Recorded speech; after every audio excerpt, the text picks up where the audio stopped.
mengakhiri dan akan memulihkan seluruh kehidupan wanita-wanita hebatnya Tuhan pada malam hari ini. Tuhan, kami berdoa biarlah dari awal, pertengahan hingga akhirnya hanya Tuhan saja yang kami muliakan di acara ini Tuhan. Untuk teman-teman yang belum dapat bergabung, kiranya Tuhan tolong biarlah mereka cepat bisa sampai di rumah dan dapat bergabung bersama-sama dengan kami dan kami belajar bersama-sama Tuhan. Terima kasih Tuhan, hanya nama-Mu yang dimuliakan dan ditinggikan pada saat seminar ini dan semuanya hanya tentang Tuhan. Terima kasih Tuhan, di dalam nama Yesus kami mengucap syukur dan berdoa. Amin. Amin semuanya. Nanti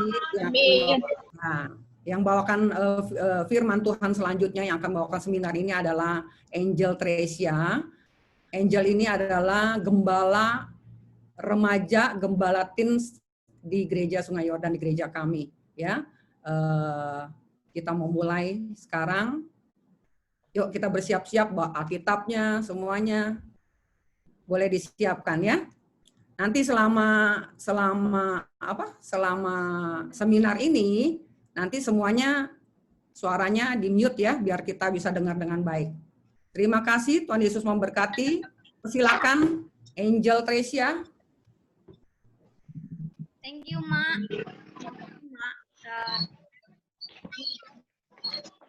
Dewi jadi ibu rohani buat aku, buat kita sebagian dari kita juga kenal banget sama Mak. Tuhan banyak pakai Mak untuk anak muda dibentuk. Kamu belum dibaca lagi. Teman-teman, saudara-saudara kita hebat Tuhan, jawab semuanya. Kita dada-dada kali kalau jawabnya. Oke. Selama nanti materi kita nanti Ibunya suka ngelakuin punya kelo tahu kita di Mas Rino teleponnya blanket punya siapa nyari punya kelo Nilo mute ya. Nah, puji Tuhan, Kak nggak kedengaran. Oh sorry. Apa semuanya dengar suaraku? dengar aja. Oke, puji Tuhan. Aku Angel, aku juga sama seperti kita semua sedang belajar dan banyak juga diajar lewat cara Tuhan yang unik untuk setiap kita wanita-wanitanya Tuhan. Kita akan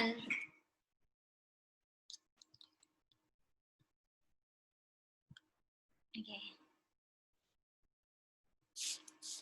Sebentar ya.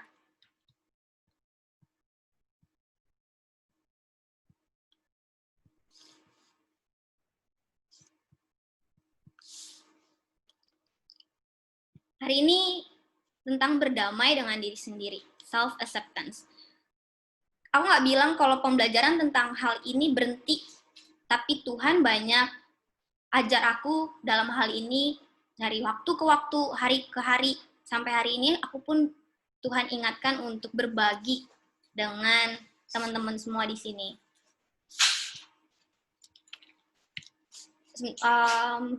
Maaf ya, sebentar ya, maaf.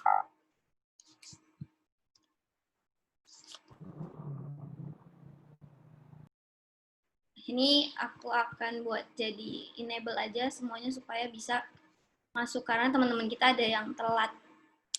Sorry ya.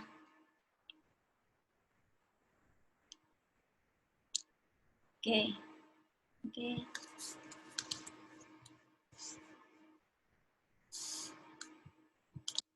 Nah, untuk memulai hari ini, aku mau ajak kita sama-sama nonton satu video ini. Judulnya Overcomer dari Hannah Spengler.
ya jujur sama diri kita sendiri, bahwa sebagian besar atau mungkin pasti semua pernah alamin dari hal itu. Waktu-waktu kita sendiri di kamar, atau waktu-waktu kita lagi dalam tekanan dan sebagainya. New normal. Kita ada di masa new normal, katanya new normal, normal tapi baru. Aneh ya sebenarnya. Tapi sebagai wanita-wanitanya Tuhan, anak-anak Allah yang sudah ditebus Tuhan, disayang, sebenarnya kita harusnya sudah disadarkan, atau memang disadarkan memang dunia sudah nggak normal. Tapi bukan berarti di tengah dunia yang tidak normal, wanita di dalam Tuhan, kita tidak berbuat apa-apa atau tidak do something. Wanita di dalam Tuhan, kamu, aku, kita harus tetap upgrade diri, memperbaiki, mempersiapkan, memperbaharui. Paling enggak kalau misalnya hal ini tidak untuk kita, tapi ingat bahwa wanita di dalam Tuhan punya peran. Peran wanita. Saudara-saudaraku, sadar atau enggak, mengerti atau tidak bahwa kita ini punya peran sebagai wanita-wanitanya Tuhan. Itu sebagai penasihat, konselor. Mungkin lihat dimulai dari lingkup terkecil yang ada dalam diri kita atau sekitar kita, di keluarga, di rumah tangga. Entah itu sebagai istri, ibu, anak, kakak, adik, dan lain-lain. Atau juga Tuhan percayakan kita sebagai penasihat, konselor di lingkup yang lebih besar. Tuhan percayakan kita sebagai seorang pelajar di sekolah, sebagai mahasiswa di kampus, sebagai pekerja di tempat kerja, sebagai ibu-ibu arisan di tempat arisannya, atau di komunitas-komunitas yang di situ kita ada. Tugas konselor tuh ada loh dalam amanat agung Tuhan Yesus. Kalau kita lihat di Matius 28 ayat 19-20, itu juga tugas konselor. Apa sih yang dilakukan konselor? Konselor itu, seorang nasihat itu seperti halnya dengan pendampingan, yang fokus hidupnya berfokus pada jiwa-jiwa hidup seseorang. Teman-teman, dalam menjalani peran kita, wanita-wanita Tuhan ini yang sebagai konselor, seringkali kita tuh stuck, kita berhenti, kita nyaman, kita nggak mau, atau karena ada sesuatu yang belum beres nih dalam diri kita. Karena kita belum berdamai dengan diri sendiri. Paling enggak, kalau misalnya hal ini yang kita belajar hari ini, malam ini, tidak buat kita. Hal ini memperlengkapi kita untuk menjalankan peran itu ketika kita Tuhan percayakan dan berhadapkan dengan jiwa-jiwa yang Tuhan tempatkan di sekitar kita. Siapa? Coba kita renungkan. Saat kita di rumah, saat kita di lingkup-lingkup yang tadi Tuhan percayakan. Ini dapat memperlengkapi kita, karena proses belajar tidak pernah berakhir. Atau justru kita nih yang belum beres dengan diri kita, belum berdamai. Untuk itu apa sih berdamai? Kata Alkitab tentang damai atau peace. Selalu kenapa referensi atau mengacunya ke Alkitab? Karena teman-teman, saudara-saudaraku, wanita-wanita hebatnya Tuhan, dasar hidup kita adalah apa yang firman katakan. Firman itu Allah sendiri, firman itu Alkitab. Nah, apa kata Alkitab dan bagaimana tentang damai? Siapa yang berperan dalam hal damai ini? Dan mengapa sih kita perlu damai? Satu, apa dan bagaimana? Dalam perjanjian lama di Alkitab yang ditulis menggunakan bahasa Ibrani, damai itu disebut sebagai kata yang dalam bahasa Ibrani, kata damai itu adalah shalom. Sedangkan di perjanjian baru yang ditulis menggunakan bahasa Yunani, kata damai itu disebut eiren, bacanya eiren. Kita bisa hari ini juga aku referensinya dari Bible Project. Eiren bacanya ya. Nah, apa bedanya shalom, eiren, dan bagaimana penggunaannya? Wanita-wanitanya Tuhan. Serunya belajar Alkitab itu. Ternyata shalom dalam perjanjian lama itu berarti komplit, utuh, lengkap, sempurna, aman. Dan penggunaannya contohnya di Yosua 8 ayat 31 saat Tuhan memerintahkan Musa buat kasih tahu kalau kasih korban keselamatan itu di atas mesbah batu, korban keselamatan. Penggunaan kata keselamatan menggunakan kata shalom ini. Lalu di Ayub, waktu Elifas kasih wejangan ke Ayub buat ngingetin, Ayub, lo menderita sekarang, tenang, ada pemulihan Tuhan, bahwa kemahmu aman. Nah, kemahmu aman, kata aman itu menggunakan juga kata shalom. Lalu contoh selanjutnya apa? Di 1 Samuel 17 ayat 22, saat Daud disuruh Isai, bapaknya, pergi ke kakak-kakakmu, coba lihat apakah mereka selamat di medan perang. Nah, kata selamat inilah ketika Daud menanyakan keselamatan kakak-kakaknya menggunakan kata shalom juga. Dan contoh lainnya pada Yesaya 9 ayat 5 sampai 6. Yang bunyinya gitu.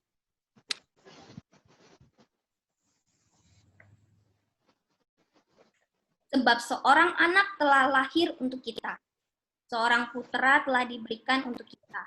Lambang pemerintahan ada di atas bahunya, dan namanya disebutkan orang penasihat ajaib, Allah yang perkasa, Bapa yang kekal, Raja.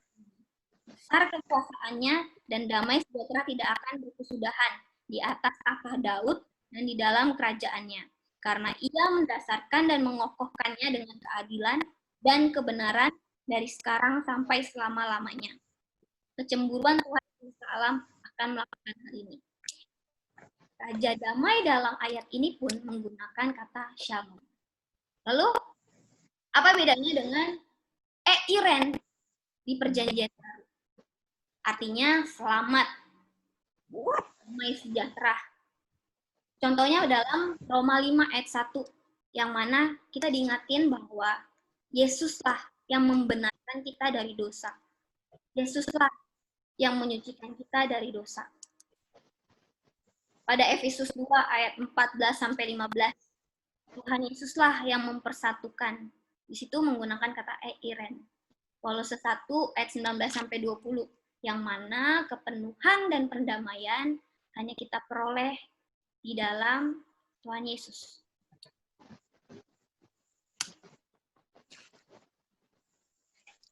Pada akhirnya, kita menyadari bahwa wanita-wanitanya Tuhan, teman-temanku, ada kerusakan di dalam diri setiap orang, setiap kita. Gambar diri kita telah dirusak sama dosa. Dan penggunaan kata tadi korban keselamatan, terus adanya nanya kemahmu aman, semua mencari pendamaian atau perbaikan atau upaya untuk selamat. Padahal gambar diri kita yang rusak ini tidak bisa diselamatkan hanya dengan upaya dan usaha kita.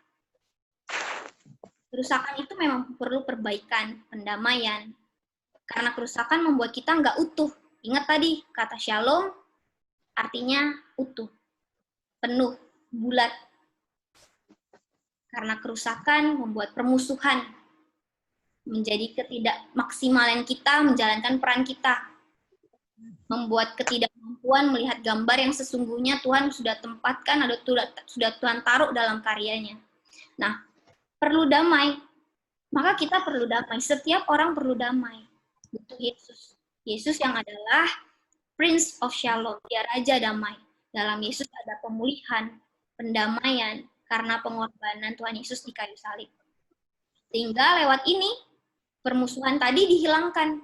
Bagian yang rusak Tuhan pulihkan, dikembalikan ke gambar semula. Nggak ada lagi persembunyian dan topeng.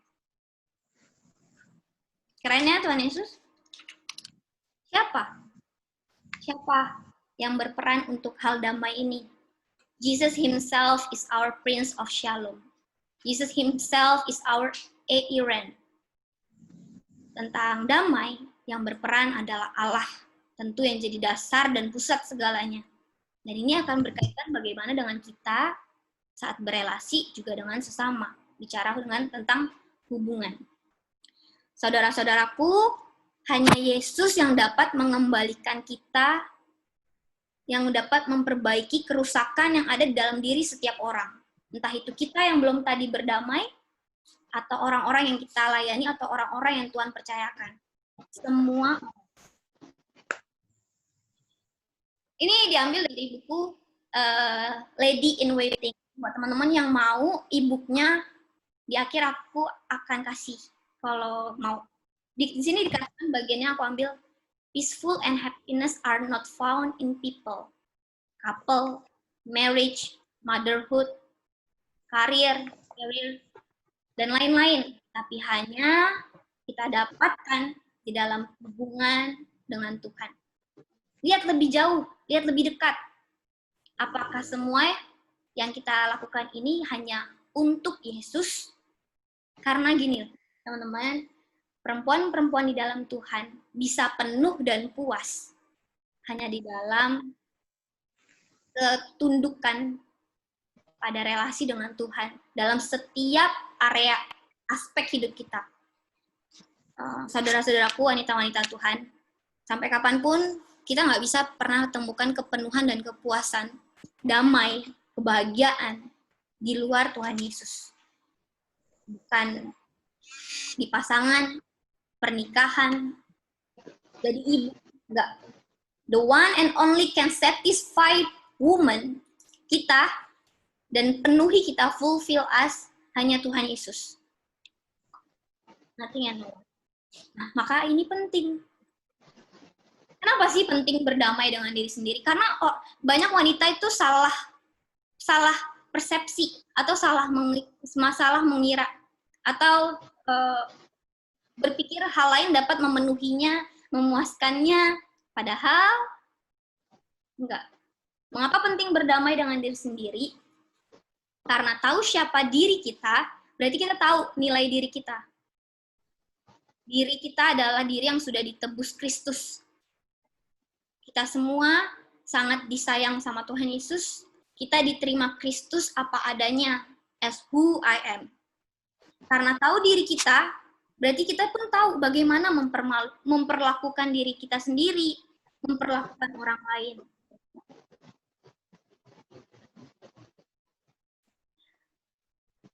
Teman-teman, saat kita ngerti bahwa kita ini siapa di dalam Yesus, kita melihat diri kita tuh adalah orang yang sudah diampuni. Aku dan kita sedang diubahkan, mendasarkan diri kita pada apa kata Tuhan Yesus. Bisa atau enggak bisa, enggak melabelin kita siapa. Karena enggak itu yang Tuhan lihat. Tuhan sayang kita bukan karena kita buat A, B, C. Tapi Tuhan sayang kita karena Dia sayang. Dan kalau kita ngerti dan siapa diri kita, berdamai dengan diri sendiri juga penting. Supaya kita juga belajar bagaimana memperlakukan orang lain, memandang orang lain di sekitar kita bahwa mereka tuh berbeda. Kita nggak bisa tuntut orang lain jadi sama seperti kita. Kita harus sadar bahwa kita beda dengan mereka. Kita nggak bisa menaruh standar kita kepada mereka. Karena kita pun standar kita bukan apa kata saya, tapi apa kata Tuhan Yesus. Karena perbedaan yang Tuhan berikan itu sudah diberikan sejak dari kekekalan. Berdamai dengan diri sendiri juga penting. Karena kita tahu diri kita pun tahu memperlakukan orang lain. Orang yang percaya juga orang yang nggak percaya. Kalau kepada orang yang percaya, kita mengasihi mereka, membangun kerajaan Allah bersama mereka. Dan dengan orang-orang yang nggak percaya Tuhan Yesus gimana? Tuhan juga ajar kita buat tetap sayang sama mereka. Bahkan menjangkau mereka. Menjangkau bukan berarti membuat mereka jadi percaya. Yang melakukan itu hanya Roh Kudus. Lalu, mengapa sih penting berdamai dengan sendiri-sendiri? Ini yang seringkali terjadi sama wanita, bahwa tidak sedikit dari kita, teman-teman, bahkan aku juga dulu pernah ada di saat seperti ini, yaitu menolak diri sendiri. Karena wanita tidak sedikit yang menolak dirinya dan menyesali masa lalunya. Ada pertanyaan yang kan kalau daftar ini isi link ya, teman-teman. Ada pertanyaan gini, gimana caranya ngadepin diri sendiri yang ngerasa selalu kekurangan? Terus ada juga yang bilang, aku selalu merasa minder. Aku suka banget overthinking sama diri. Ditambah insecure. Aku nggak tahu caranya buat mengendalikan. Karena jujur ngeganggu banget. Kalau ada saran boleh, Kak. Saya masih sering menekan, seperti semakin, ada lagi nih, seperti memaki. Saya masih merasa tertekan dan saya memaki. Dan padahal saya maksudnya nggak mau memaki, tapi menyadarkan kesalahan orang itu. Apakah hal itu baik dan benar? Adakah cara tegas yang lain untuk mengingatkan? Nah ini, yuk kita belajar sama-sama. Bahwa sebenarnya ada yang nggak beres dalam diri kita. Apakah kita menolak diri kita ini? Atau kita sedang menyesali masa lalu yang pernah terjadi? Ingat sekali lagi, kita semua telah rusak.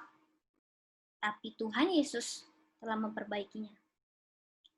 1. Menolak diri sendiri. Banyak wanita menolak dirinya atau bahkan mengalami penolakan dari sekitarnya. Diri sendiri seakan-akan jadi musuh. Apa sih ciri-ciri seseorang yang menolak diri? Apa penyebabnya mereka menolak diri mereka dan apa akibatnya mereka menolak diri? Nah, ini ciri-ciri menolak diri. Tidak menerima kenyataan yang terjadi pada diri sendiri. Tidak jujur. Menyembunyikan kesalahan dan kegagalan yang dibuat, berusaha mencari-cari alasan di luar diri sendiri, cari pembenaran, cari pembelaan, lalu ingin jadi pusat perhatian, membanggakan prestasi orang lain berlebihan, membanggakan diri sendiri berlebihan untuk menutupi kelemahan-kelemahannya. Jadi dia tonjolin yang bagus-bagus supaya nutupin kelemahannya.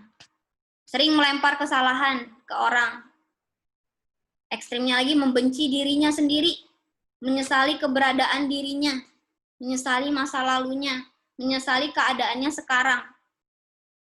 Bahkan orang yang suka kritik, yang kita sangka mungkin dia pintar, sering mengkritik diri sendiri adalah ciri-ciri menolak diri.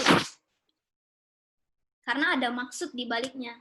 Supaya mendapat balasan dari orang lain yang memujinya. Oh, lo pinter ya. Oh, lo orangnya kritis banget. Ini ciri-ciri menolak diri. Yuk, coba kita renungin. Adakah kita di sini? Atau adakah hal ini yang kita lihat dari orang-orang yang Tuhan percayakan dalam hidup kita? Masihkah kita nggak jujur? Menyembunyikan kesalahan? Muji-muji orang supaya kelemahan kita tertutupi, membangga-banggakan diri supaya kelemahan kita tertutupi. Apa sih penyebabnya jika kita menolak diri? Jalanin hidup jadinya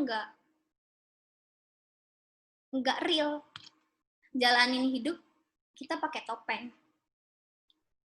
Jalanin hidup seakan yang kita tonjolkan adalah sesuatu yang semu. Bukan yang sebenarnya, semu, hanya bayang-bayang, bukan diri yang sebenarnya. Penyebabnya juga buat kita nggak selalu puas. Dapat A, terima A, ketemu B, nggak puas. Karena ada yang belum beres. Karena kita menolak keberadaan diri kita.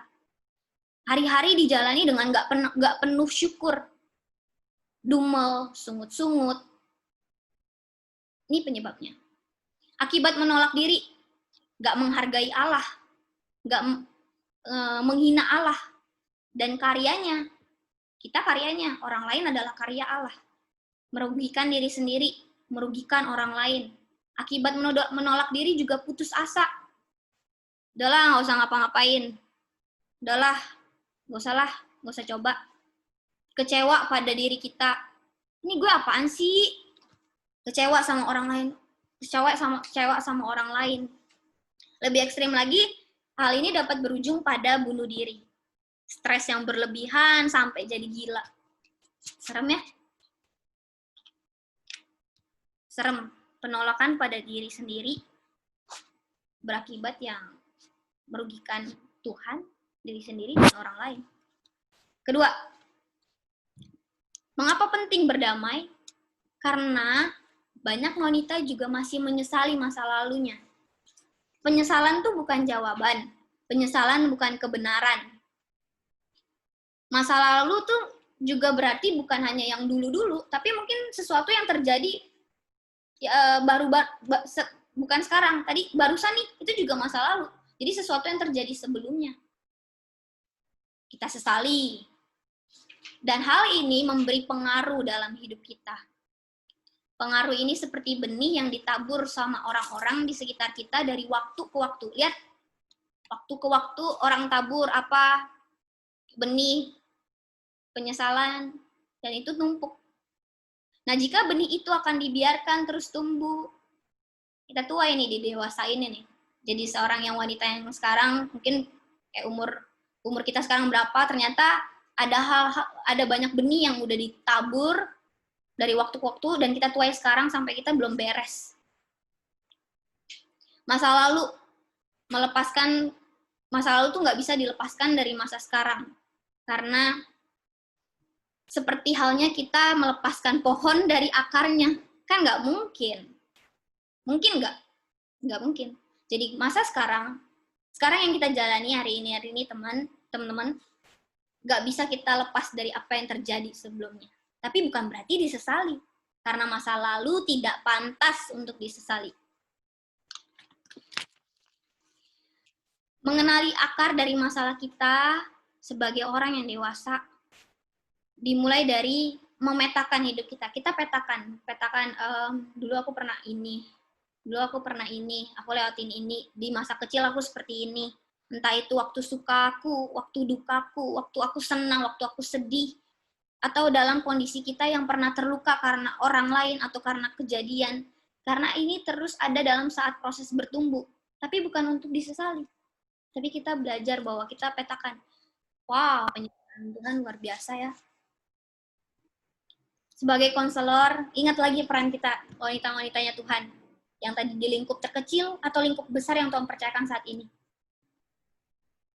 Saat kita mendidik, membimbing, baik itu dan pintar itu nggak cukup. Tapi kita juga harus pandai atau berhikmat atau belajar bagaimana mengelola emosi, perasaan kita. Maka, saudaraku, berdamai dengan diri sendiri adalah penting. Inilah alasan kita belajar hal ini. Nah, lalu setelah kita tahu bagaimana dapat berdamai dengan diri sendiri, gimana sih gue bisa damai dengan diri sendiri, aku bisa damai dengan diri sendiri, atau saat kita juga memperlengkapi orang lain, ketika kita sudah diperlengkapi ini, gimana supaya kita berdamai? Yuk, coba jawab dulu nih. Kita renungin masing-masing. Kalau ada yang nanya, atau kita nanya nih sama diri kita sendiri waktu kita sendiri, ada pertanyaan muncul, siapa sih saya? Siapa sih Angel? Siapa sih Susan? Siapa sih saya? Apa jawaban kita? Siapa kamu? Aku mau ajak. Kita nonton ya. Who am I? Who am I? Am I what I do? An artist? An accountant? A teacher? A mother? Or am I what I've achieved? An honor student? An MVP? A winner? Am I the things I've done right? Or am I defined by the things I've done wrong? Am I a saint? A sinner? What about what others think of me? Am I all of these things? None of these things? Who am I? How I identify myself determines how I approach life. If I am what I do, I always need to do more and achieve more to find my value. If I am what others say, I'll always try to please people instead of my Heavenly Father. But if I listen to who God says I am and embrace His identity in me, I'll find the freedom to live out all He has planned for me. God calls me His child. He says I am wise and restored, that I'm a brand new creation in Christ. I am chosen and holy and blameless before God. He calls me his masterpiece. I am loved by God. He says I am made complete through the grace and mercy of Jesus, my Savior. And when I see myself the way God sees me, I walk with confidence because I trust the one who answers the question, who am I?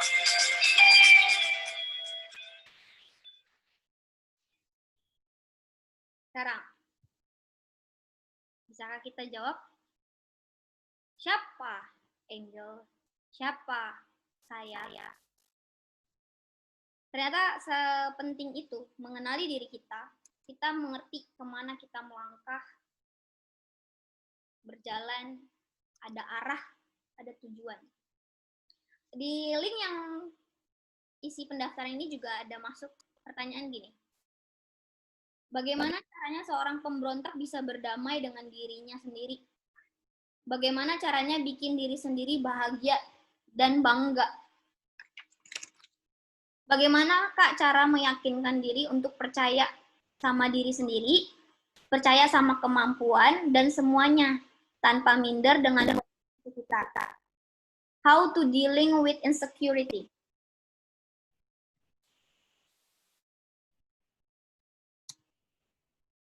Tentang berdamai dengan diri sendiri, wanita-wanitanya Tuhan, kita nggak pernah bisa lepas dari gambar diri kita yang semula.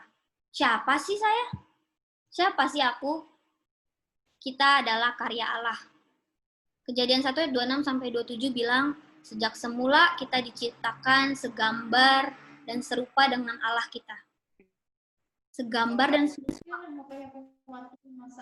Sejak semula, aku, kamu, kita semua adalah milik Allah. Kita berasal dari Allah, kita dilahirkan dengan suatu tujuan.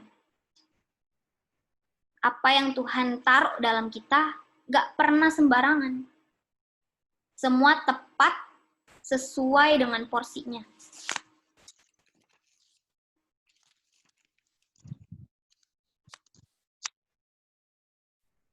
Ini adalah karya Allah yang Tuhan buat dengan kasih-Nya.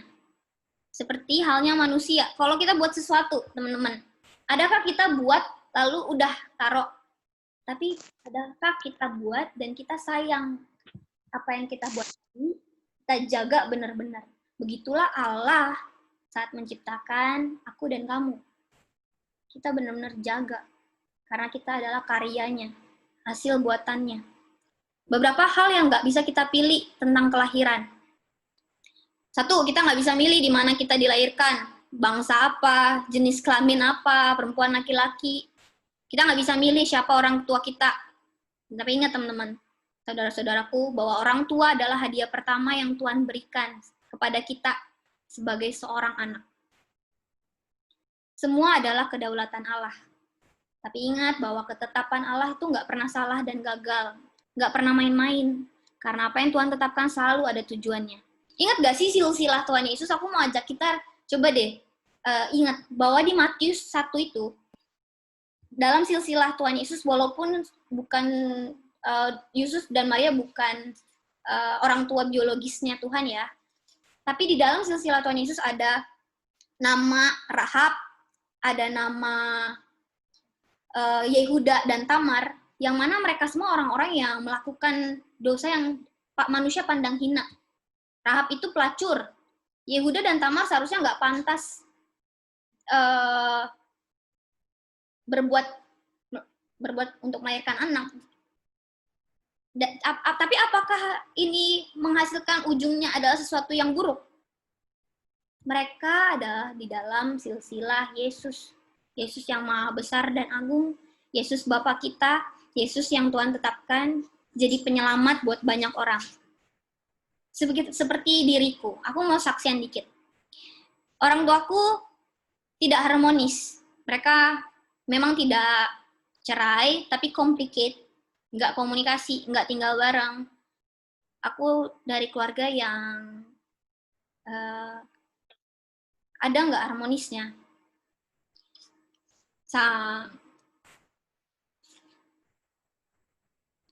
Orang bilang, pernah dengar ini nggak? Kalau misalnya orang bilang gini, kalau bapak lo buat dosanya main cewek. Nih, ntar ditaburnya pas anaknya nih. Pas anaknya bakal dapet A nih. Yang cewek nih bakal amit-amit nih jadi, ini nih amit-amit ya, jadi orang cewek nggak benar. Atau nanti dituainya sama cucunya nih, kalau bapaknya kayak gini. Pernah dengar hal itu? Ya nggak? Ternyata tradisi-tradisi itu sering kita dengar. Maksudnya nilai-nilai yang dibawa orang dunia sering masuk ke kuping kita, bahwa kalau orang tua lo kayak gini, atau lo terlahir dari hasil MBA dan sebagainya, ntar yang tuai dirimu atau anak-anakmu dan sebagainya. Hai guys, teman-temanku, saudara-saudaraku, kita punya Yesus yang silsilahnya bukan sepenuhnya orang-orang sempurna. Nggak ada juga orang sempurna. Silsilah Yesus. Ada Rahab seorang pelacur. Tapi lihat ujungnya. Tuhan jadikan mereka, pakai mereka jadi alat Tuhan. Sehingga dia ada di dunia ini. Walaupun bukan secara biologis ya. Jadi seperti juga gini. Handphone. Waktu kita beli handphone, nggak pernah kan kalau kita nggak dapet buku kecil yang jadi petunjuk atau arah kita menggunakannya. Begitu juga dengan Allah. Itu Allah ciptakan kita. Nggak pernah dia kasih kita, udah gitu, lu terserah mau jalan kayak gitu aja. Tapi Tuhan kasih kita firman yang jadi petunjuk, yang jadi arah kita berjalan. Firman yang adalah Allah itu sendiri, firman yang adalah Alkitab. Jadi saudara-saudaraku, bagaimanapun kamu atau orang yang kamu layani, Tuhan nggak pernah ciptain kita asal-asalan, sembarangan, atau dia ciptain kita cuman karena iseng, atau karena kesalahan orang tua aja nih, gue ada sekarang. Nggak kayak gitu. Karena semua ada tujuan yang udah Tuhan tetapin.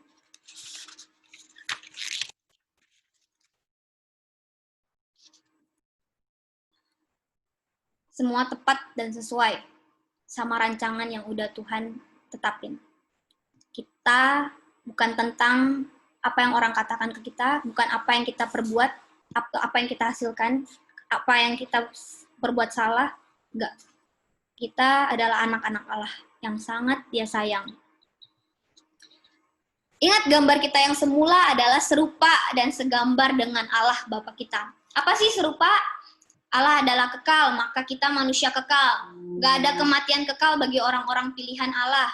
Yang kedua, serupa juga berarti jiwa kita selaras dengan Allah. Di dalam jiwa itu ada pikiran, perasaan, kehendak, yang mana Allah berkuasa atas semua itu, atas jiwa. Makanya aku suka deh kalau misalnya aku doa, karena kan seringkali perasaan kita kemana-mana. Doa tuh kayak, Tuhan kuasailah perasaan, pikiran, kehendakku, jangan aku lagi. Selaras, serupa dan segambar. Aku minta itu karena apa sih? Nanti kita bahas. Dan yang ketiga, serupa itu juga Allah kita adalah Allah yang bekerja. Allah yang bekerja bukan buat dirinya, tapi buat jiwa-jiwa. Sampai hari ini Tuhan masih bekerja. Namun karya yang semula yang Tuhan udah tetapin itu, yang tadinya manusia itu serupa dan segambar dengan Allah Bapa penciptanya, ternyata karya Allah itu telah dirusak sama dosa. Kejadian 3 ayat 6 berkata dosa membuat manusia tidak segambar lagi dengan Allah. Roma 3 ayat 23, maaf. Dan karena dosa, manusia telah kehilangan kemuliaan Allah. Apa sih artinya gambar dan rupa Allah yang dirusak dosa? Tadi, kalau misalnya Allah kita adalah kekal, maka manusia adalah manusia yang kekal. Tapi karena gambar dan rupa Allah yang dirusak dosa, kebalikan dari ketiga hal yang tadi. Manusia dapat binasa, jiwa kita memberontak sama Tuhan, nggak selaras lagi. Makanya dalam doa kita minta. Dan Tuhan juga udah berikan lewat karya penebusannya Tuhan Yesus.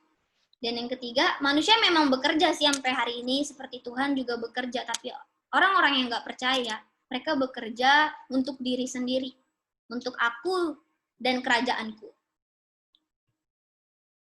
Pendamaian dan pemulihan. Manusia butuh dikembalikan ke gambarnya yang semula. Namun, ini nggak dapat terjadi dengan kekuatan sendiri. Karena Allah begitu pedih melihat karyanya dirusak. Maka Allah lah yang menghendaki suatu pendamaian, pemulihan. Seperti kita nih, kalau kita lihat apa yang kita buat itu rusak, maka Tuhan nggak tinggal diam. Maka kita juga nggak tinggal diam kan kalau karya kita dirusak. Begitulah Allah. Dia nggak tinggal diam. Dia membawa pemulihan. Apa sih pemulihan dari Allah? Pemulihan dari Allah lewat karya penebusan Yesus membawa kita dapat bertemu muka dengan Allah. Menolong kita dapat upgrade diri kita hari demi hari, waktu demi waktu. Memampukan untuk menghidupi Yesus menjadi cerminan sehingga orang dapat melihat Allah di dalam kita. Lalu gimana dapat berdamai dengan diri sendiri? Kuasa yang membawa damai. Apa sih kuasa yang membawa damai? Berdamai dengan diri sendiri dapat kita gapai, tentu akar dan dasar awalnya ada perdamaian dulu dengan Allah. Sehingga kita berdamai dengan diri sendiri, sehingga kita berdamai dengan orang lain. Bagaimana Allah melihat saya, begitulah saya melihat diri saya. Bagaimana Allah melihat saya, begitu juga saya dimampukan melihat orang lain. Berdamai dengan Allah, apa sih? Pemulihan yang dianugerahkan Allah melalui pengorbanan Yesus, penebusan Yesus yang sempurna itu, yang membuat kita bebas dari dosa. Dosa nggak berkuasa lagi atas kita. Yesus telah memperdamaikan kita. Yesus mengampuni segala dosa-dosa kesalahan kita. Hubungan kita yang rusak sama Tuhan dipulihkan. Sehingga kalau orang di perjanjian lama datang ke Tuhan harus bawa korban, kita enggak. Kita dimanapun, kapanpun, lagi goreng, lagi nyuci, lagi masak sayur. Karena Yesus sudah memulihkan hubungan kita dengan Allah, kita bisa kapan aja panggil. Bapak, aku gini nih, aku gini. Pendamaian dari Allah jadi dasar pertama sehingga kita bisa berdamai dengan diri sendiri, bahkan berdamai dengan orang lain. Berdamai dengan diri sendiri dan orang lain. Berbicara tentang kedua hal ini, teman-teman, saudara-saudaraku, nggak bisa lepas juga dari pengampunan. Sulit mengampuni orang lain, karena kita tuh sulit mengampuni diri kita sendiri. Kita sulit mengampuni kegagalan yang baru kita buat, kesalahan yang kita buat. Berdamai dengan diri sendiri dan orang lain nggak bisa lepas dari pengampunan. Apa sih pengampunan? Pengampunan adalah langkah untuk pulih dari masa lalu dan untuk menuju hubungan dengan saudara-saudara kita. Pengampunan juga adalah tindakan yang alami untuk mendorong kita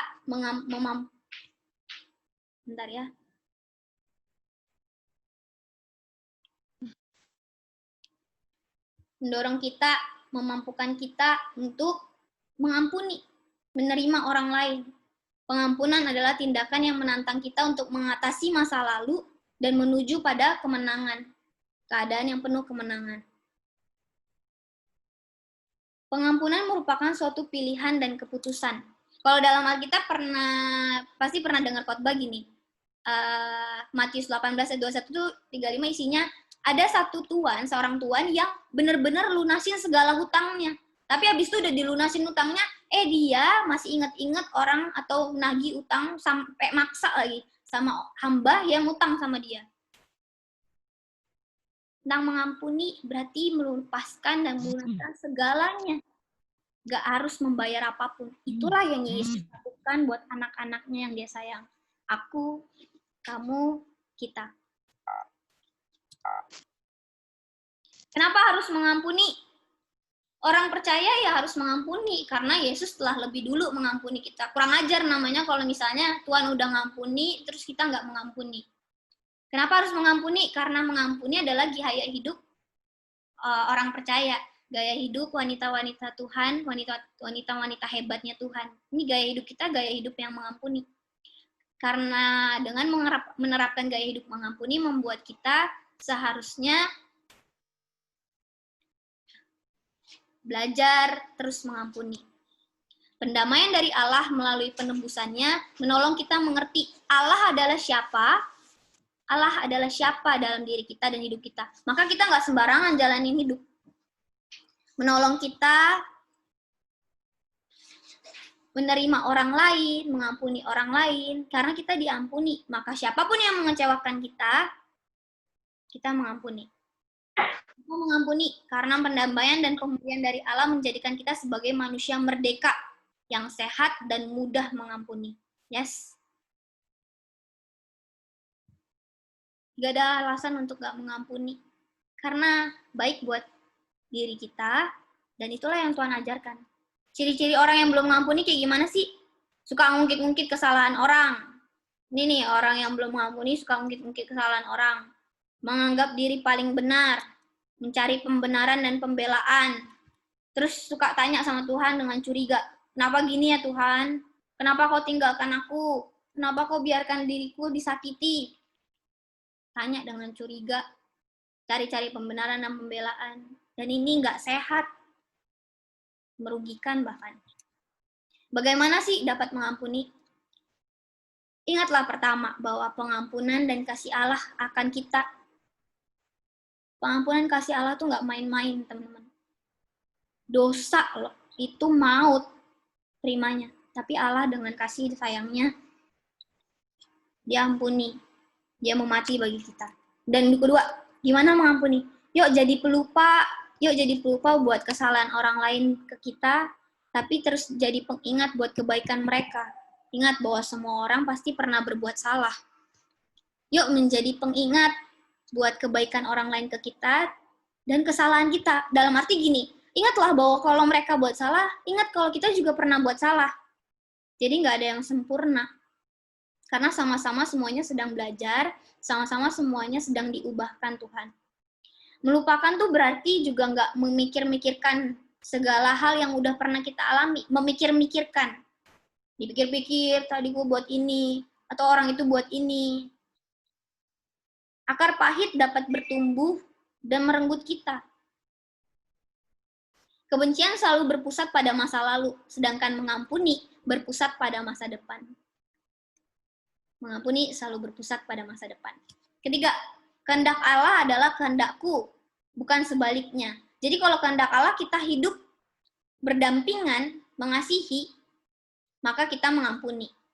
Pengampunan tuh melibatkan kehendak, karena dalam kehendak ada keputusan. Melibatkan daya pikir, karena didasari fakta tentang suatu perlakuan. Melibatkan emosi, karena membawa beban dari apa yang telah terjadi. Bagaimana mengampuni? Sadarlah teman-teman, sadarlah aku, sadarlah setiap orang bahwa Tuhan telah memperdamaikan kita. Maka kita ada dalam prosesnya Tuhan, proses yang diubahkan.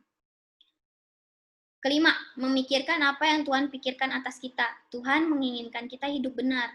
Pikirin apa yang Tuhan bilang, angel tuh berharga, angel tuh disayang, angel tuh diampuni. Angel itu bukan apa kata orang, angel itu bukan apa yang dia capai atau gapai. Angel, kamu adalah angel.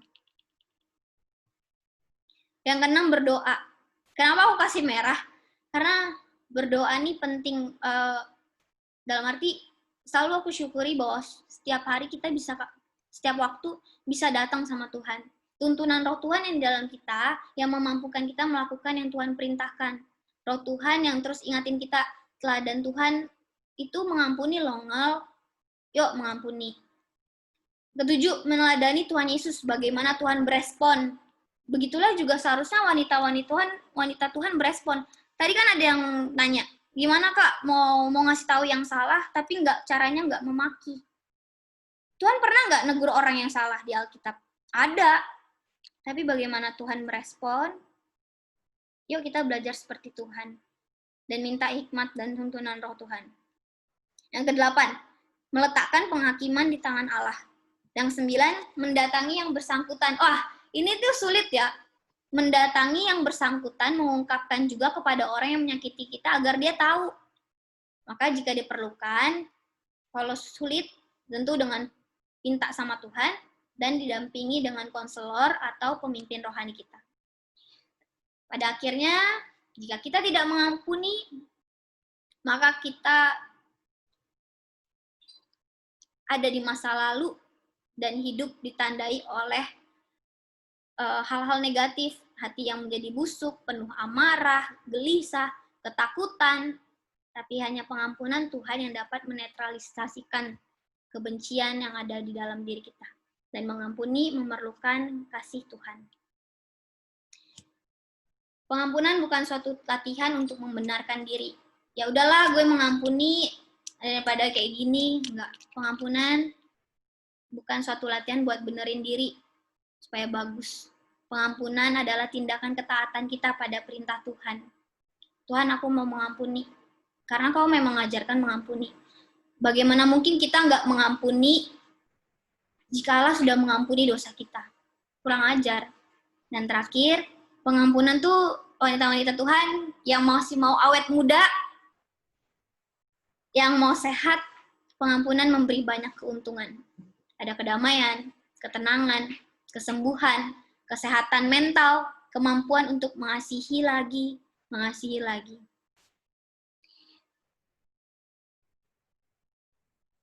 Wanita-wanita Tuhan, aku cuma mau bilang gini, gak ada yang sayang kita melebihi sayangnya Tuhan Yesus. Yesus lupa kita, sayang kita melebihi apapun dan siapapun yang kita ekspektasikan. Dia bakal lebih sayang nih, dia bakal perhatiin kita. Enggak. Yesus adalah Bapa dan kamu adalah anak. You are the best version of you in Christ. You are the best version of you in Christ. Mengasihi seperti Yesus mengasihi, melakukan seperti yang Yesus lakukan. Setiap kali kita diperhadapkan dengan pilihan yang membingungkan, selalu tanya gini, what would Jesus do if? What would Jesus do if? Apa yang akan Tuhan lakukan ya saat di posisiku, saat aku sendiri? Demikian pembelajaran kita hari ini. Tuhan Yesus sayang kalian. Yesus sayang aku lebih dari apapun dan siapapun. Tuhan berkati. Mana, Bah? Teman-teman, kalau ada yang mau tanya, boleh ke kolom chat, atau kalau ada yang mau dilayani, kita sama-sama belajar. Ada grup itu, atau mau sharing, atau ada yang mau berbagi sesuatu sekarang tentang pengampunan ini, atau tentang berdamai dengan diri sendiri. Tina, silakan Tina. Tina,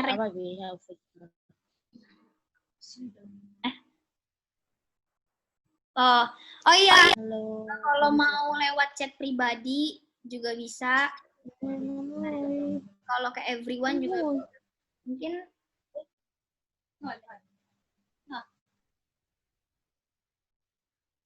Sebenarnya sih kita Angel. Thank you, Angel. Sama-sama. Balas lo biu pastor dan lagi. Solo macam mau.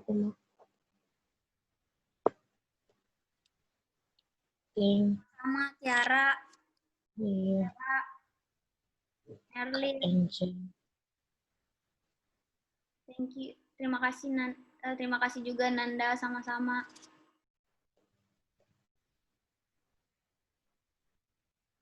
Ya. Sama-sama Jelita. Sama-sama Grace, Kak Angel boleh minta set nggak? Boleh. Oh iya, aku minta maksudnya di pendaftaran ini sebenarnya ada beberapa juga yang kita perlukan dan nanti bisa dibagiin. Dan aku sangat rekomen juga yang buku tadi Lady in Waiting. Walaupun itu mungkin tentang masa menunggu seorang wanita, tapi buat seorang single parent atau wanita yang memang memilih tidak menikah atau seorang wanita yang jadi ibu, buku itu sangat membantu. Lady in Waiting, aku akan kirim by email dan beberapa e-book lainnya membantu. Boleh banget Karen.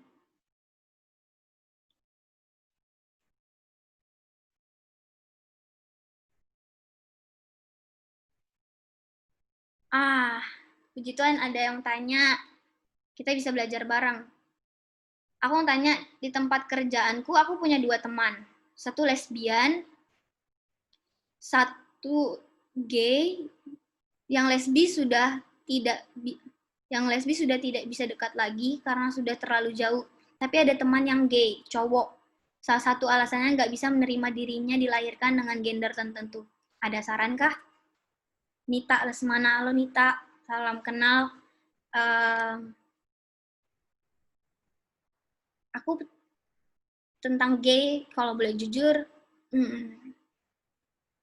aku juga mengalami, maksudnya ada di sekitar hidupku, aku harus bersinggungan dengan anak yang dilayani, mungkin ada orang-orang yang Tuhan tempatkan dalam hidupku, dan dia punya persimpangan daya tarik seksual. Bagaimana kita meresponi hal ini, yang ternyata ini adalah hal yang maksudnya bisa terjadi kepada kita siapapun. Mungkin dia tiba-tiba dia ngomong kah, atau mungkin juga dia berlaku yang buat kita bertanya-tanya kenapa kayak gitu. Salah satu alasan nggak bisa menerima, ada saran aku gini aja, Nit, bukan saran sih, tapi lebih kepada apa yang Yesus ajarkan dan apa yang aku alami. Saranku, ingatlah bahwa kita nggak lebih baik dari mereka. Kita nggak lebih baik dari A, B, C. Kita juga pernah buat salah. Nggak ada dosa besar, dosa kecil. Dan ingat lagi selalu kembali kepada pengampunan dan kasih Tuhan. Benci dosanya, tapi jangan benci orangnya. Jadi, untuk menangani dia yang nggak bisa menerima dirinya, tetap sayang siapapun dia. Sayang tuh nggak ada embel-embel. Sayang. Dan ekspresi sayang ada banyak ya. Sayang dia, ingatin dia bahwa dia juga disayang Tuhan, dia diterima. Tapi ingatin juga maksudnya, kita nggak membenarkan hal ini. Karena nggak pernah Tuhan ciptakan seorang yang suka sesama jenis. Nggak ada di Alkitab. Itu justru satu hal dikatakan hina dosa. Tapi kita tidak blame dia, tidak menghakimi. Kembalikan penghakiman ke Tuhan. Jadi yang aku mau bisa bilang cuma gini, tetap sayang, tetap ampuni, kasih tahu kamu disayang, kamu diampuni, kamu diterima sebagaimana kamu. Yuk kita belajar jadi wanita-wanita yang kasih afirmasi buat diri sendiri dan buat orang lain. Kalimat-kalimat afirmasi, mungkin teman-teman bisa tulis semuanya sama-sama yuk. Sama-sama belajar, tulis di kolom chat kalimat afirmasi apa yang kita mau berikan ke diri kita atau ke orang lain setelah belajar hal ini. Aku kasih contoh. Angel, kamu disayang bukan berdasarkan apa yang kamu buat, bukan berdasarkan apa yang kamu lakukan, bukan karena kamu pintar, apa yang kamu capai, kamu disayang. Tuhan Yesus sayang kamu lebih dari apapun. Mungkin kayak gitu, mungkin kepanjangan ya. Tapi mungkin teman-teman bisa tulis apapun setelah belajar ini, kalimat afirmasi apa yang kita mau katakan ke diri kita juga ke orang lain setelah belajar. Jadi tadi siapa? Nita, itu yang aku bisa bagiin ya. Tetap sayang dia, tetap terima dia sebagaimana Tuhan sayang dan terima kita, tapi kita tidak membenarkan dosanya.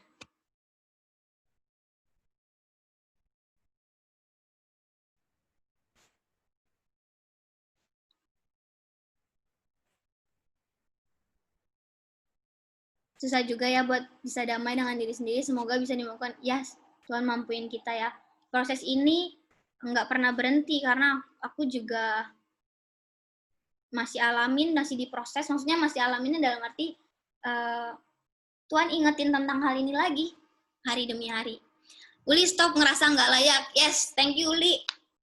Kayak gini kalimat afirmasi yang mungkin sederhana, simple, tapi ini terus kita taruh ke diri kita, juga kita bagiin ke orang lain. Stop nggak ngerasa nggak layak. Vina, kamu disayang, kamu berharga. Tuhan punya tujuan baik dalam hidupmu. Amin. Amin, Kak Vin. Kamu adalah wanita spesial di mata Yesus. Indah banget ya. You are precious. We are precious. Yesaya 43:4. Bersyukur banget sih bisa ikutan seminar ini karena aku lagi di fase-fase ini benar-benar lagi dalam pergumulan banget. Puji Tuhan, Karen. Puji Tuhan.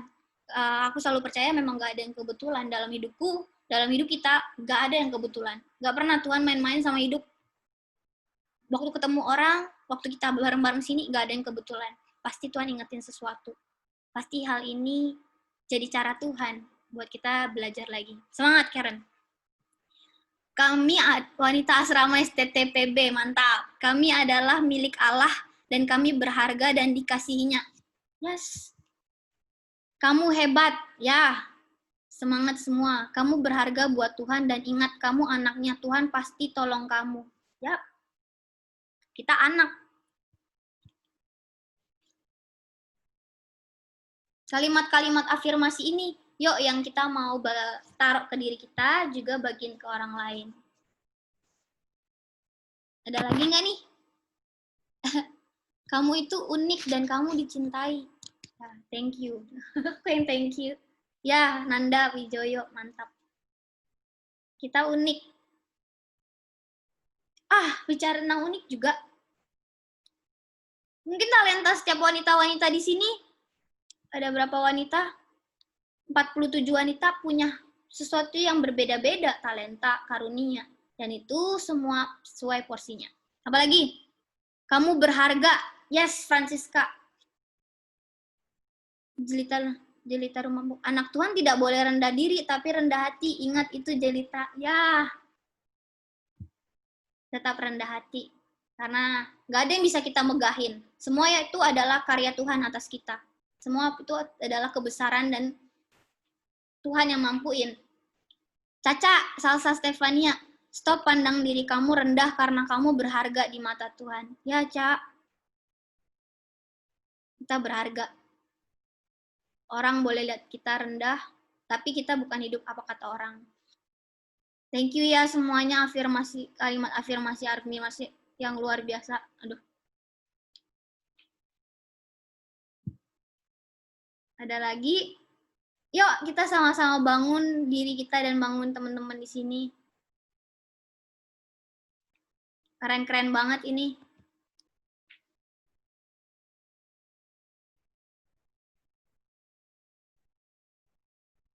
Oke, kalau nggak ada, kita mau akhiri pembelajaran hari ini. Aku mau minta satu, berdoa yuk, berdoa tutup. Ada lagi nih Viola, stop compare dirimu sama orang lain. Nggak akan ada habis-habisnya, banyak-banyak bersyukur.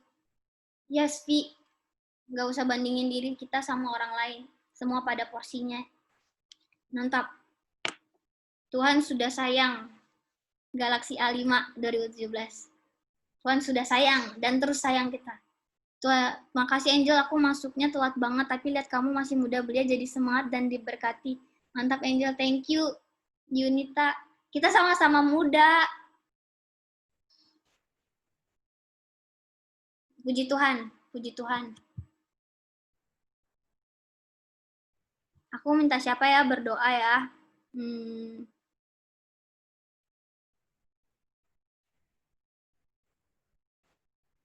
Sebelum doa, kita foto bareng yuk. Kita foto bareng dulu ya. Bentar. Semuanya boleh nyalain mikrofon. Terus, kalau yang mau ngomong-ngomong, nampakkan muka kui. Kita sudah melakukan sesuatu. Nah, nih. Yang merah nih, yang di atas hijau. Udah hapus lah. Halo Angel. Halo. Hai Kak Angel, senang bisa ketemu Kak Angel. Wanita-wanita asrama, wanita-wanita hebatnya. Hai Ci Angel. Hai Ma. Gimana Mas spasinya ini Kak spasinya? Ayo kita foto ya. Bentar, tunggu. Makasih Kak Angel. Yes, Naomi. Oh, nak Galaxy A5. Ayo aku udah pose nih. Kakak. Bentar, ini Mantap, Onti. Mantap deh. Oh, Nomi, Galaxy A5. Hilang, Bang. Keyboardnya rusak, belum full ngetiknya udah kekirim terus. Nanti kita beli ya, Dek. Nanti kita ganti. Gimana nih? Kok yang Ketik lagi lah, bener lah tuh lagu. mana ada lagu di sini? Mata Bener kan nih, nampak. lagu. semuanya boleh tanya loh. Boleh senyum loh. Tunjukkan senyuman terbaik kalian, wanita-wanita hebat. 1, 2, 3. Belum, ternyata belum. 1, Woi, wanita asrama kebanyakan tuh. 1, 2, karena ini akan digeser, jadi sabar ya, tahan, semuanya tetap dalam posisi. Oke, geser sekali lagi yang sebelah sana, semuanya tetap dalam posisi. Bentar ya, aduh aku agak norak makanya. Mata aku nggak nampak. 1, 2, Naomi. 2,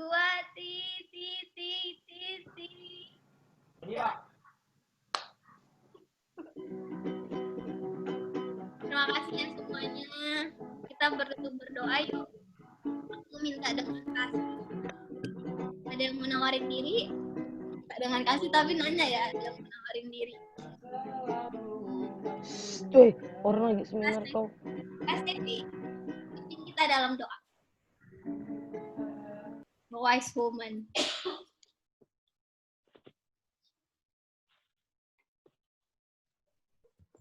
Oke, thank you Jel buat hari ini. Yuk, semua wanita-wanita hebatnya Tuhan udah belajar banyak hal dan masih diberkati pastinya. Terus bertumbuh dalam Tuhan jadi gemilang. Yuk, sama-sama kita berdoa. Terima kasih Tuhan, kami bersyukur. Terima kasih untuk waktu Tuhan, untuk cinta kasih Tuhan dalam kehidupan kami anak-anak-Mu Bapa. Terima kasih juga kalau Tuhan memberikan kami kesempatan untuk dapat mengikuti seminar hari ini, Tuhan. Terlepas dari keinginan kami, Tuhan, untuk mengikuti acara ini, kami percaya Tuhan sudah menggerakkan hati kami terlebih dahulu, Tuhan, supaya kami jadi wanita-wanita yang pulih dalam keadaan diri kami, Tuhan, dan jadi gemilang dalam Kristus. Karena kami percaya, Bapa, Engkau telah memulihkan setiap kami, jauh sebelum kami memikirkan apa yang terbaik dalam hidup kami, Tuhan terlebih dahulu sudah menyiapkannya. Terima kasih Tuhan untuk hari ini, dan kami percaya kami sudah menjadi wanita yang hebat dan akan terus menjadi wanita yang hebat di dalam Tuhan. Bagi keluarga kami, bagi sesama kami, bagi banyak orang Tuhan, bahkan kami akan dipakai Tuhan untuk menceritakan kebaikan Tuhan bagi banyak orang. Terima kasih Tuhan. Terima kasih juga untuk hamba-Mu, Angel, yang Tuhan pakai hari ini dengan luar biasa, menyampaikan setiap materi, bahkan firman-Mu Tuhan dengan baik.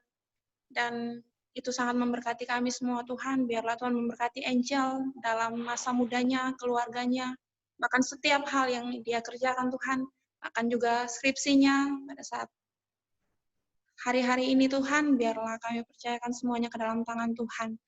Kami juga memberkati semua wanita hebat yang ada dalam seminar malam hari ini, Tuhan, Engkau memberkati setiap mereka dalam setiap keberadaan mereka, Tuhan. Kami semua adalah biji mata Tuhan yang berharga, dan kami percaya Tuhan menyertai kami dari kekekalan sekarang sampai selama-lamanya. Biarlah kami menjadi wanita-wanita hebat yang memberkati keluarga kami, diri kami sendiri, orang lain, dan Tuhan, biarkan kami menjadi gemilang dalam Kristus. Terima kasih Tuhan, biarlah ini tidak hanya selesai di kami, tapi kami membagikannya kepada orang lain. Terima kasih Bapa dalam surga, mengampuni akan setiap kesalahan dan dosa kami. Demi Kristus kami berdoa, haleluya, amin. Terima kasih Kak Stevi. Thank you so much, Angel. Amin. Thank you, Kak Sep. Dah. Thank you, Steffi. Sama-sama, Li. Kamu ribut banget deh. Makasih ya. Emak kok nggak bersuara sih? Terima kasih ya, Angel. Semuanya makasih. Kamsahamnida. Makasih Angel. Thank you, Pak Udah boleh live belum? Thank you semua. Izin live ya. Terima kasih Sama. Makasih Kak Angel. Nita, terima kasih Nita. Kasih ya. God bless. Semuanya thank you ya. Kalau ada yang mau dilayani khusus bisa nanti bilang di grup ya. Kami siap melayani, oke? Jangan live grup dulu. Tuhan berkati Oke, ya. Mak. Maju sama-sama. Ya. Nggak mau bubar ya?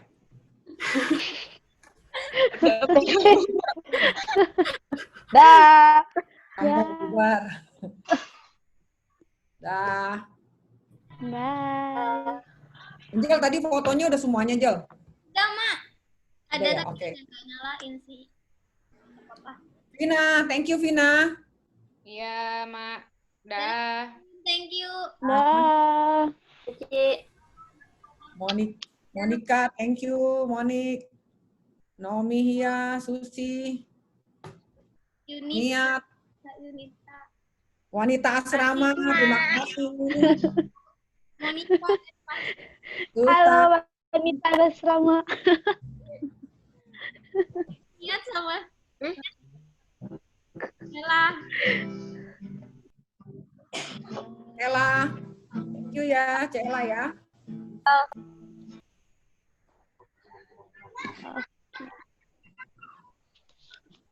Susan nggak mau bubar.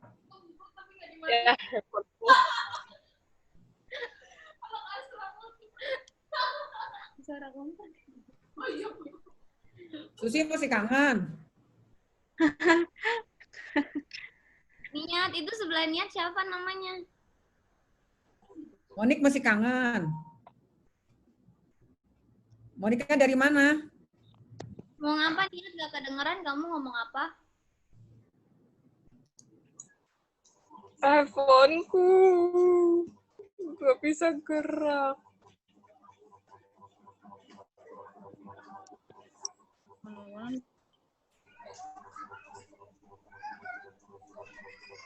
Niat.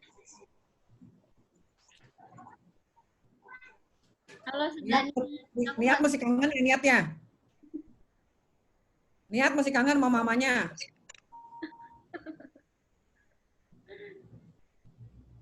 Datang nomor 1, pulang paling terakhir nih.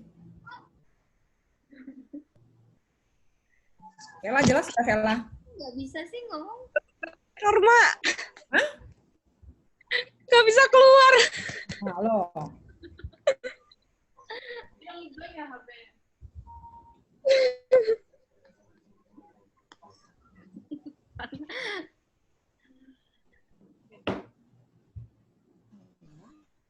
Ini si Niat nggak bisa keluar juga nih kayaknya nih. Niat, sebelah kamu siapa namanya? Si Wira, Kak Angel. Halo. Cantik. Halo. Siapa namanya Wira? Iya, Iya, Wira. Wira. Wira. Kenapa nggak ikut Wira? Apa, Mam? Kenapa nggak ikut? Ikutnya ngumpet-ngumpet. Soalnya baru pindahan kemarin, Mam. Oh gitu. Gak apa-apa. Tapi dengar kan Wira kan? Iya, Dengar. dengar. Thank you ya, Kak Angel. Ya. Nanti mau tanya bisa ya. Ya. Iya. Oh God. Ini belum baru ini. Yeay. Gimana sih, Kak? Gimana sih? Nggak bisa keluar nih. Nggak bisa keluar katanya. Nggak bisa keluar. Gak apa-apa, tenang. Tunggu. Ntar dulu. Mana sih? Gimana sih? Si Susi udah keluar dia mah. Udah. Itu mah. Mana sih ini? Apa itu juga lo lama?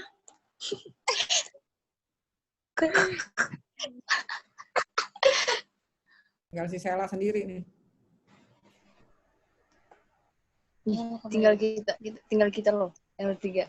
Gimana sih? Kamu giniin dulu lah. Bisa kan digituin kan? Gini. Nggak bisa kan? Nggak bisa. Gimana sih? Gimana? Nggak bisa. Ini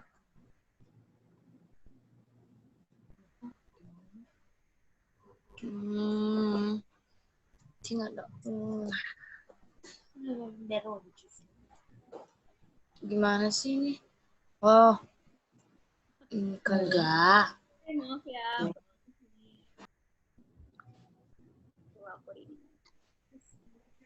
Mak, kita doa tutup ya, Mak.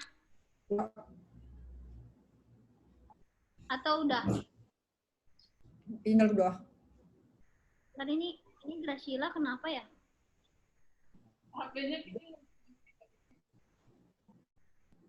Udah.